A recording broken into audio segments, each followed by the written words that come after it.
Okay, so I watched a video of a guy just recently.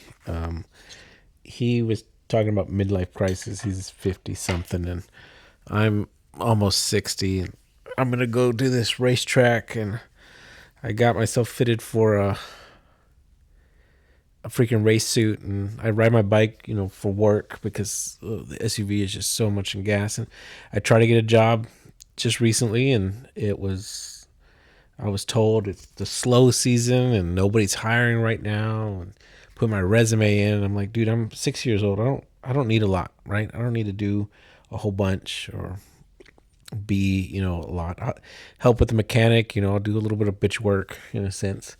But he's like, it's your midlife crisis. You got to do something, da da da. And because I was military, I got to do the VA thing now and try to get some money for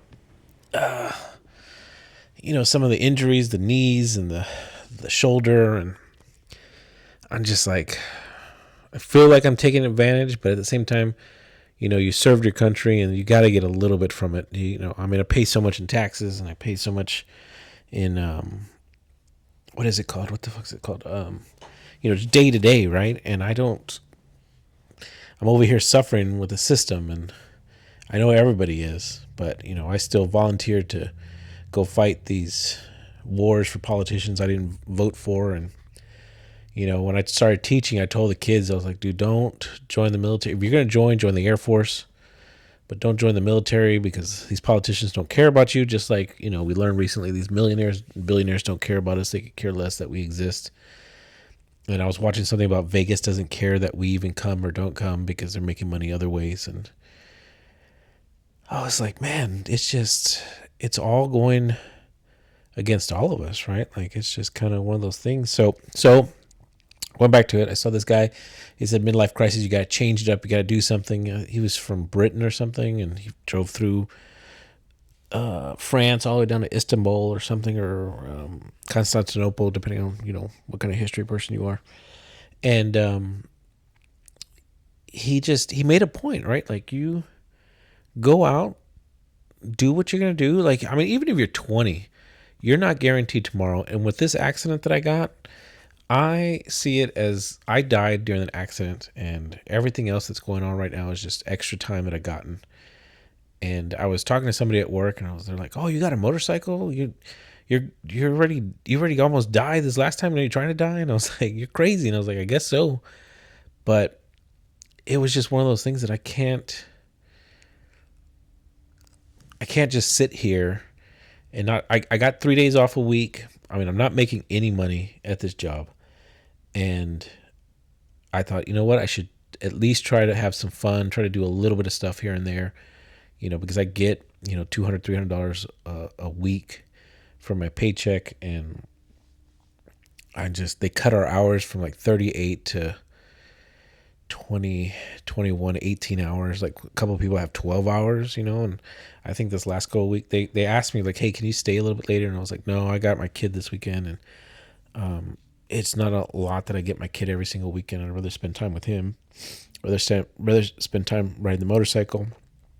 So his mom was taking him to something, and I said, hey, well, let me spend a couple hours with him. I spent a couple hours with him, and then they took off. And then I got on my bike, and this is what you see right here, just kind of like a daily. I was going to go to Texas Roadhouse. It was super packed, busy. So then I ended up going to Black's down the road. Tomorrow it's supposed to be cold. I was going to take the bike into work because I got some split shifts, but I'm not even going to do that now because it's supposed to be like 60 something. If it was like 70 something, even windy, I would probably do it, but 62 is just not worth driving in that down to 55. I'm just not about that right now. My hands were cold in this last ride. Right now it was 57, and my hands were like, ooh, man, you're a little cold right now. So I brought the wrong gloves. Anyway, so I was sitting there, and I was watching his video, and he's like, man, it doesn't change everything. You have a midlife crisis. This guy probably had money to spare. I don't have anything. Hang on, I'm about to sneeze. So this guy probably has money. I don't have any money to spare. There was one guy that goes, you know what a good economy is? One dad, 2 or 3 families. That's a good economy. You can barely have one dad with one family. That's, you're not in a good economy. So I don't have the money to just splurge on whatever. And, I got to take care of my kid money wise. I'm trying to provide for him, but at the same time, I'm like, I thought, you know what? I died in that accident. I'm going to do what I need to do to like take care of myself, take care of my kid, and just enjoy what little bit of life. Even though I get 3 or 4 days off, and don't have that many hours, I'll just take what I can the end of the week and go. I'm going to this track in San Marcos. I'll probably show it on this next video, next go around, and kind of just show, what people are doing. They're practicing, they're going out there, they're doing stuff like that. And I think that's pretty cool. And I got my suit measurements. I got everything together. So tomorrow I'm going to go through what is it called? We're going to go through the last final setup for the suit. And then I should get it in 10 weeks, which then would be exactly the week before I race, which is May, I think it is. I really don't think I want to do a race in June because my last race is in September. I say race, track day. I mean track day. But my big thing that I'm going to do over the summer, if I don't get a job, is there's two possible things. The first thing is I'm going to go to every single state park in Texas. That's my first goal, is to drive one day out to every single state park in Texas over the weekends, during the week, whenever I have off. Obviously not the first week of summer because it's, crazy busy. But take off early in the morning, come back in the afternoon, and see every state park and just document that. I did that a long time ago when I was young, but I didn't get to go to every single one of them because life happened. But that's my goal this coming year. If that doesn't work and I don't find a good job, then my next thing is to do to go into the oil fields, go into an oil rig out in Australia. I think they make $150,000, $250,000 depending on the job, and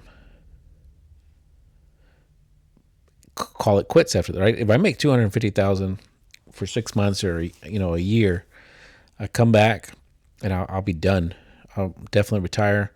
I'll have my Social Security and I'll have my VA benefits, and I'll just chill out. Right? I mean, that's all I really need. I just need to recoup what I lost from this accident. Right? Like, it bankrupted me bad. And if I'm over there in the oil rigs, I don't have anything. I have 2 subscriptions. Disney and what was it? And Apple. That's it. I don't have anything else. So there's really nothing stopping me from, making some money. Obviously I have my kid, right? And I'm going to miss him for a year, but I'll at least be able to be here for him. And when he starts getting there for sports, and I tell you one thing, don't have kids late, have them early. So then you can retire early, because I am 60 something and my kid is up there in teen years, and it's just, oh man, I got a ways to go still. And there was one person, I don't remember who it was. It was a video, or I think it was person to person. I said, dang man, I'm old. And they're like, you think you're old. And, hold on. There was a really good analogy that somebody made to me, that made sense. Oh, they showed a picture. They said, hey, look at the blue in this picture. And then when they came back, they're like, did you see the yellow?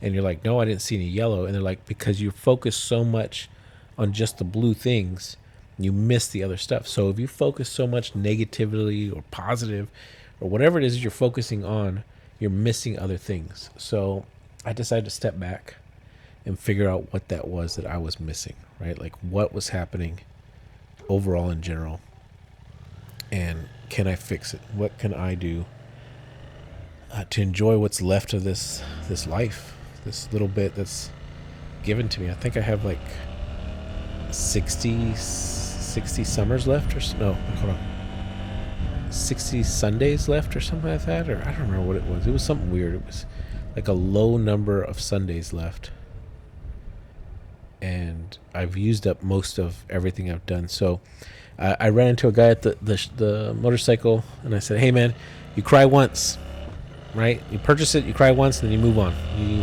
enjoy the bike from there on in. He started laughing. I think his girlfriend was actually buying a bike, but